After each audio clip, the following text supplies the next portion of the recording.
Shalom saudara dikasihi Tuhan Yesus Kristus. Selamat malam, selamat berjumpa dalam renungan pada malam hari ini. Doa dan harapan saya saudara semua ada dalam keadaan yang baik, sehat, penuh semangat, selalu bersuka cita dan mengalami berkat-berkat Tuhan. Sebelum kita mendengarkan firman Tuhan, mari sama-sama kita berdoa. Bapa Surgawi, Bapa dalam nama Tuhan Yesus Kristus, kami bersyukur kepadamu untuk kemurahan-Mu di sepanjang hari ini. Tuhan sudah menolong kami dalam segala aktivitas, pekerjaan, tugas, pelayanan, dan segala yang kami lakukan. Saat malam ini kami mau mendengarkan sabda firman-Mu. Urapi setiap kami Tuhan. Berikan pengertian untuk kami memahami akan kehendak-Mu. Dalam nama Tuhan Yesus kami berdoa. Haleluya. Amin. Saudara dikasihi Tuhan, pembacaan Alkitab kita pada saat ini terdapat dalam Kitab Ratapan pasal yang pertama. Saudara dapat membacanya secara pribadi setelah mendengarkan renungan ini. Saya membaca Ratapan 1 ayat yang ke-18. Tertulis demikian. Tuhanlah yang benar, karena aku telah memberontak terhadap firman-Nya. Dengarlah hai segala bangsa, dan lihatlah kesedihanku.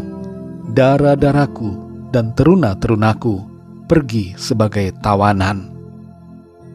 Saudara dikasihi Tuhan, Nabi Yeremia bukan hanya dikenal sebagai nabi yang tegas dan keras dalam menyampaikan teguran dan nubuatan firman Tuhan, tapi ia juga dikenal sebagai seorang nabi peratap yang berhati lembut dan berbelas kasihan. Nabi Yeremia menjadi satu-satunya nabi di masanya yang melihat sendiri kehancuran Yerusalem. Ia juga menjadi saksi mata pembuangan dari sebagian orang dari bangsanya ke Babel. Kehancuran Yerusalem dan pembuangan ini menjadi suatu kesedihan yang mendalam dalam dirinya. Secara manusia mungkin kita mengira bahwa Nabi Yeremia akan bersukaria atas penggenapan dari nubuatan-nubuatannya. Tapi ternyata tidak demikian. Ia justru menangis dan meratapi kejatuhan bangsanya. Yeremia pun secara pribadi mengakui dosa dan kesalahannya kepada Tuhan, seakan-akan dia juga ikut bersalah. Padahal sebenarnya ia ada dalam posisi sebagai penyampai firman Tuhan. Sikap Yeremia yang demikian menunjukkan kerendahan hatinya yang begitu dalam. Ia mewakili bangsanya, mengakui dosa, berdoa dan memohon belas kasihan Tuhan. Dalam ayat 18 ini saudara tertulis, Tuhanlah yang benar, karena aku telah memberontak terhadap firman-Nya. Dengarlah hai segala bangsa, dan lihatlah kesedihanku. Darah-darahku dan teruna-terunaku pergi sebagai tawanan. Kalau kita mencoba merefleksikan apa yang terjadi dan apa yang dirasakan oleh Yeremia, kita pun akan merasakan kesedihan yang sangat dalam karena peristiwa yang terjadi atas bangsa pilihan Tuhan. Betapa kerasnya hukuman yang harus mereka alami dan betapa mengerikannya akibat dari dosa dan pemberontakan kepada Tuhan. Bersamaan dengan itu, mungkin muncul pertanyaan dalam hati dan pikiran kita.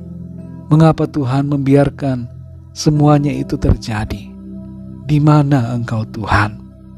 Ratapan dan tangisan Yeremia mencapai suatu titik di mana Yeremia mengakui bahwa Tuhanlah yang benar dan ialah yang salah.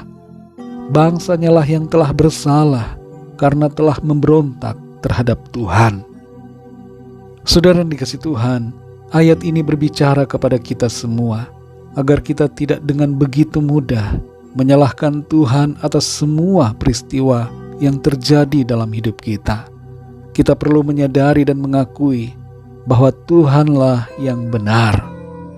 Kita perlu mengatakan, Tuhan Engkau benar dalam segala karyamu, dan akulah yang salah dan yang sering memberontak terhadap Engkau. Jangan kita komplain kepada Tuhan. Justru kita seharusnya menyadari akan keberdosaan dan kebersalahan diri kita. Bahkan ketika kita merasa sepertinya kita ada di posisi yang benar, kita tetap perlu merendahkan diri di hadapan Tuhan.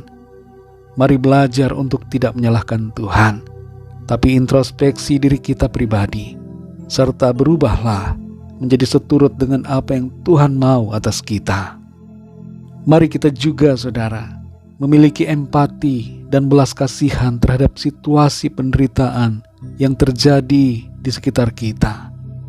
Kita dapat berdiri mewakili keluarga atau orang-orang yang menderita, atau bahkan mewakili bangsa kita untuk mengakui dosa di hadapan Tuhan dan mengakui bahwa Tuhanlah yang benar, serta memohon pengampunan Tuhan.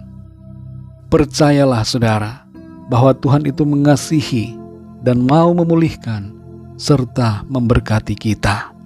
Ia mau menyelamatkan kita oleh kasih-Nya. Kalau kita mengalami masa-masa yang sulit, tetaplah memuliakan Tuhan dan percaya dengan teguh kepada-Nya. Mari kita berdoa, saudara. Bapa kami yang di surga, Bapa, dalam nama Tuhan Yesus Kristus, kami mengucap syukur untuk firman-Mu yang sudah kami dengar pada saat ini. Kami belajar dari sikap Nabi Yeremia yang mengakui bahwa Engkaulah Tuhan yang benar atas segala yang terjadi. Ajar kami untuk tidak menyalahkan Tuhan, tapi kami mengoreksi diri kami sendiri secara pribadi, menyadari bahwa kami ini banyak melakukan kelalaian dan dosa pelanggaran di hadapan Tuhan. Ajar kami untuk merendahkan diri kami di hadapan-Mu ya Bapa, dan mengakui akan karya keadilan dan kebenaran-Mu, kedaulatan-Mu atas setiap kami. Kami percaya Engkau mengasihi, Engkau tidak membiarkan kami dan tidak meninggalkan kami. Sekalipun kami ada dalam kesulitan demi kesulitan, kami percaya ada tangan Tuhan yang menopang kami, dan kasih-Mu tidak pernah terpisahkan dari kami. Kasih-Mu melingkupi kami ya Tuhan. Terima kasih untuk firman-Mu. Berbicaralah terus kepada kami Roh Kudus, agar kami mengerti akan apa yang menjadi kehendak-Mu bagi kami. Berkati kami di sepanjang malam ini. Berikan kami istirahat yang baik, tidur yang nyenyak, dan bangunkan kami kembali besok pagi dengan kekuatan baru. Tubuh yang sehat diberkati Tuhan, untuk kami pakai memuliakan nama Tuhan dalam segala aktivitas kami. Kami berdoa mohon lawatan Tuhan, yang sakit mengalami kesembuhan, yang lemah dikuatkan, yang susah mengalami penghiburan, yang terikat terbelenggu dosa dan kuasa kegelapan mengalami kelepasan dan kemenangan dari Tuhan, dan yang sedang dalam pergumulan masalah mendapatkan jawaban pertolongan yang ajaib. Terima kasih Tuhan. Kami percaya kami alami berkat, damai sejahtera dan kasih karunia Tuhan yang berlimpah-limpah. Dalam nama Tuhan Yesus Kristus, Tuhan dan Juru Selamat kami sudah berdoa dan mengucap syukur. Haleluya, amin. Puji Tuhan, saudara yang dikasihi Tuhan, saya percaya firman Tuhan menjadi berkat dan kekuatan buat saudara semua, dan Roh Kudus akan menolong saudara untuk lebih lagi memahami kebenaran firman Tuhan. Tuhan Yesus memberkati saudara semua. Selamat malam, selamat beristirahat, dan sampai jumpa dalam renungan yang berikutnya. Haleluya.